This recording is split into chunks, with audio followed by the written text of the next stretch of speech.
ভারতেও বারবার রোহিঙ্গাকে নিয়ে প্রশ্ন উঠছে।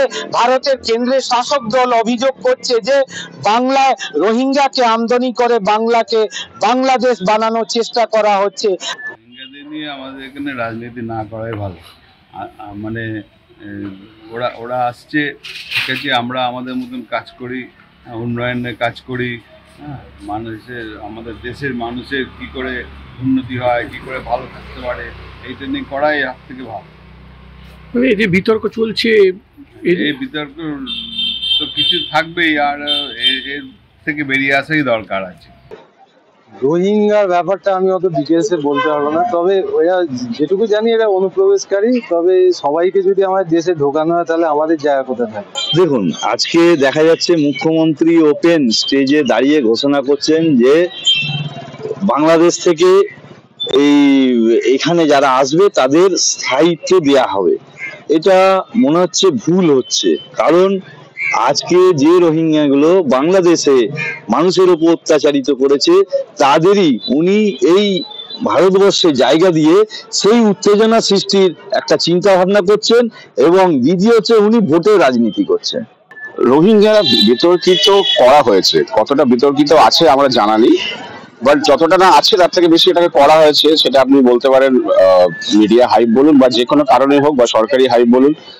রোহিঙ্গা তো অবশ্যই আছে, এটা একটা সমস্যা, এটা সারা বিশ্বব্যাপী একটা সমস্যা। আমাদের দেশে এই সমস্যাটা খুবই আমরা বেশি ফেস করছি, স্পেশালি ওয়েস্ট বেঙ্গলে।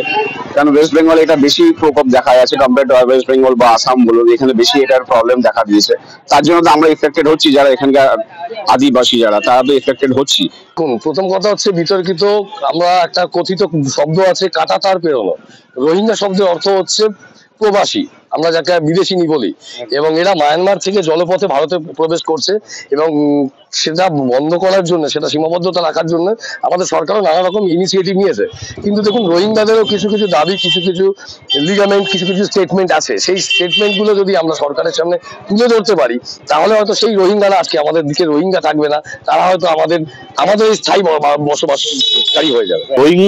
রোহিঙ্গা হচ্ছে আমাদের দেশে অনুপ্রবেশকারী ঠিকই, কিন্তু এরা মায়ানমার থেকে বিতাড়িত হয়ে বাংলাদেশ হয়ে আমাদের দেশে এসছে। কিন্তু এটা বিতর্কিত হচ্ছে, এরা আমাদের দেশের লোক নয়, বহিরাগত আছে, আমাদের দেশে এমনি জনসংখ্যা বেশি। এবার রোহিঙ্গারা যদি আসে তাদের আশ্রয়ের একটা ব্যাপার থাকে। তবে এটাও আবার দেখতে হবে, যেমন বাংলাদেশের যে অবস্থা এখন আমরা পরিস্থিতি সবাই জানি, সেই পরিস্থিতিতে যদি কোনো দেশে যদি কেউ শরণার্থী আসে, এটা আমাদের রাষ্ট্রমঞ্জুরির নিয়ম আছে, তাকে ওইভাবে ফেলে দেওয়া যায় না। তাকে তাকে তাকে সম্মান দিতে হবে, এবং তার সেই কেন অনুপ্রবেশকারী সেই বিষয়ে অবগণনা করে তাকে আমাদের দেশে রাখতে হবে, সম্মান দিতে হবে, এবং তাদের ঠিকমতো ব্যবস্থা নিতে হবে। এটাই রোহিঙ্গা নিয়ে বিতর্ক। এটা রোহিঙ্গা নিয়ে বিতর্কের কারণ আছে। রোহিঙ্গাদের আমরা দেখতে পাচ্ছি, যেটা আমাদের পশ্চিমবঙ্গের ক্ষেত্রে আমরা বলবো, রোহিঙ্গারা পশ্চিমবঙ্গে ঢোকার পর থেকে আমাদের যে নেত্রী, পশ্চিমবঙ্গের যে মুখ্যমন্ত্রী, রোহিঙ্গাদেরকে যেভাবে ব্যবহার করছে, তার এগেনস্টে বলতে গেলে রোহিঙ্গাদেরকে পয়সা দিয়ে যেরকম সাপোর্ট করে, যে সমস্ত ওদেরকে স্বীকৃতি দিয়ে, দেখা গেলো আধার কার্ড বা ভোটার কার্ডের মাধ্যম দিয়ে তাদেরকে এখানকার বাসিন্দা করে এক কথায় স্বীকৃতি দিচ্ছে, দিয়ে তাদেরকে দিয়ে নানা রকম অসামাজিক কাজ করছে। রোহিঙ্গাদের ডেফিনেশন দিতে গেলে রোহিঙ্গারা এক কথায় এরা মানুষ পয়সার এগেনস্টে যা কিছু করতে পারলে, যেটা মমতা বন্দ্যোপাধ্যায় চোখের সামনে দেখতে পাচ্ছি, মমতা বন্দ্যোপাধ্যায় ঠিক মতো এদেরকে উপযুক্ত কাজ করাই দিচ্ছে। ছুটে বেড়ানোর, তাছাড়া মানুষ একটা দেশের মানুষ, সে যতই খারাপ হোক ভালো হোক সেটা অন্য প্রশ্ন, কিন্তু এটা মানুষ তার দেশের নিজস্ব মাটি ছেড়ে কোনোদিনই অন্যখানে যেতে চায়। হতে পারে এর ব্যতিক্রম হতে পারে যে অন্য কোনো কারণে বা নাশকতামূলক কারণে কিছু মানুষকে জোর করে কোথাও পাঠানো হচ্ছে, বা ইন্টেনশনালি বুদ্ধি করে কোথাও পাঠানো হচ্ছে, বা এর মধ্যে একটা কৌশল থাকতে পারে। কিন্তু আমি যদি এই ব্যতিক্রমটাকে বাদ দিই, তাহলে আমাদের দেখতে হবে ভারতবর্ষের এই যে রোহিঙ্গা বলুন বা এই ধরনের জনজাতি যাদেরকে নিয়ে বিতর্ক হচ্ছে, তাদের সমস্যার উত্থানটা কোথায়, সমস্যার জটটা কোথায়? সেই আর্থসামাজিক অবস্থানটার জায়গায় আমার মনে হয় পৃথিবীব্যাপী যে সমস্ত দেশে এই ধরনের সমস্যাগুলো হচ্ছে, সেই দেশের প্রধানদের, সেই দেশ নায়কদের একসাথে বসে এই সমস্যার গভীরে পৌঁছানো দরকার। আর রোহিঙ্গার এই ক্রাইসিসের যে বিষয়, যে রোহিঙ্গারা ইন্ডিয়াতে প্রবেশ করেছে, এটা বহু ক্ষেত্রে শোনা, এবং আমাদের বিভিন্ন গবেষণার মাধ্যমে এটা তুলে আনার একটা চেষ্টা হয়েছে যে এইটার এক্স্যাক্টলি কি সত্যতা আছে, নাকি এটা আর কি জাস্ট একটা শোনা কথার মতো। তো এবং তাতে যা আমাদের আমাদের আন্তর্জাতিক সম্পর্ক বা বিভিন্ন রাষ্ট্রবিজ্ঞানের ভাবনা চিন্তার পক্ষ থেকে যা মনে হয় তাতে হচ্ছে যে এই ধরনের ঘটনার একটা সম্ভাবনা আছে। কারণ কি যখনই কোনো জায়গায় রিফিউজি ক্রাইসিস হয় সেই ক্ষেত্রে হচ্ছে অন্য দেশে তারা রিফিউজির একটা স্থান তারা নিতে চায়, অর্থাৎ অন্য দেশে তারা হচ্ছে বসবাস করতে চায় জীবনের তাগিদে, এবং সেক্ষেত্রে দাঁড়িয়ে বাংলাদেশের টেকনাফ বা কক্সবাজারে হচ্ছে প্রচুর পরিমাণে হয়ে যাওয়ার কারণে, এবং আমি নিজে ব্যক্তিগতভাবে গিয়ে দেখেছি আর কি ওদের ফিল্ডে, সেখানে হচ্ছে তারা সম্পূর্ণরূপে হচ্ছে নির্ভর করে হচ্ছে বিভিন্ন ধরনের এড ইউএসএ থেকে বা এই যে বিভিন্ন ফাও বা এদের থেকে যে এড দেওয়া হয় সেগুলো, এবং তারা যেটা করে সেই এডগুলোকেই তারা বিক্রি করে দেয়। কারণ কি তারা কোথাও গিয়ে তারা হচ্ছে সেই পরিমাণ অর্থটা নিতে চায় যে একটা যদি কিছু বেসিক তারা ইনকাম করতে পারে সেটা দিয়ে তাদের জীবন চলবে। তো তারা স্বাভাবিকভাবে এই দেশেও আসবে সেই কাজের জন্যই, যে তাদের জীবন বাঁচাতে হবে। তো এক্ষেত্রে আমার মনে হয় এটা খুব একটা যে একটা ভ্রান্ত ধারণা বা ভুল একটা কথা বা এমনি বাজারে উঠছে এরকম নয়, এটার প্রবণতা থাকতেই পারে। এটা আরও প্রকাশ হবে যখন আমরা ভালো করে সেন্সাস বা জনগণনাটা ভালো করে করব, আমরা বুঝতে পারবো যে পশ্চিমবঙ্গের জনসংখ্যা বেড়েছে কিনা বা পার্টিকুলারলি কোন কোন জায়গায় বেড়েছে কিনা।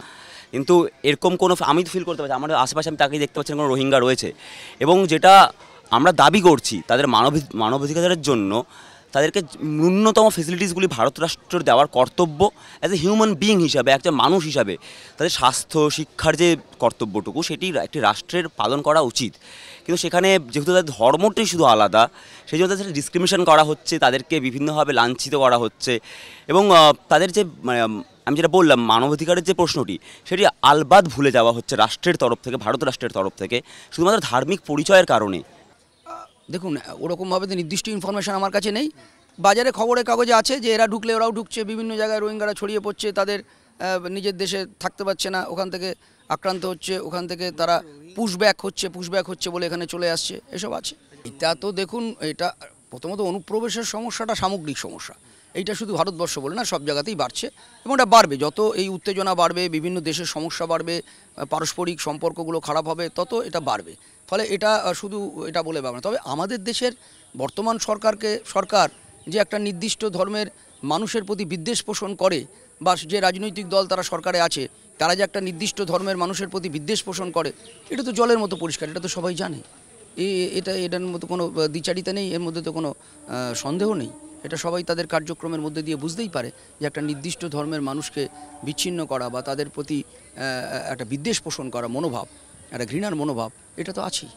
দেখেছেন রোহিঙ্গা জানেন? না, আমাদের এখানে আমরা দেখিনি, তবে শুনি কলকাতার আশেপাশে নাকি কিছু রোহিঙ্গা আসছে। এই জেলাতে আমাদের জেলাতে রোহিঙ্গা আমরা দেখি নাই, দক্ষিণ দিনাজপুরে রোহিঙ্গা নেই। রোহিঙ্গারা বিতর্কিত কেন? রোহিঙ্গারা নানা রকম অসামাজিক কাজের সাথে ওরা যুক্ত থাকে এবং সেইগুলো কাজ করতে ওরা বেশি পারদর্শী, সেই জন্য ওরা ভয়ঙ্কর। এদের মধ্যে সব রকম ব্যবস্থা, এরা সব কিছু করতে পারে নাকি। যেটা আমরা খবরের কাগজে বা পত্রপত্রিকা বা টেলিভিশনে দেখি যে ওরা নিজেদের দেশেই বোম টোম বানাতো, বোম টোম মারতো, নানা রকম অসামাজিক কাজে এরা লিপ্ত এবং পারদর্শী।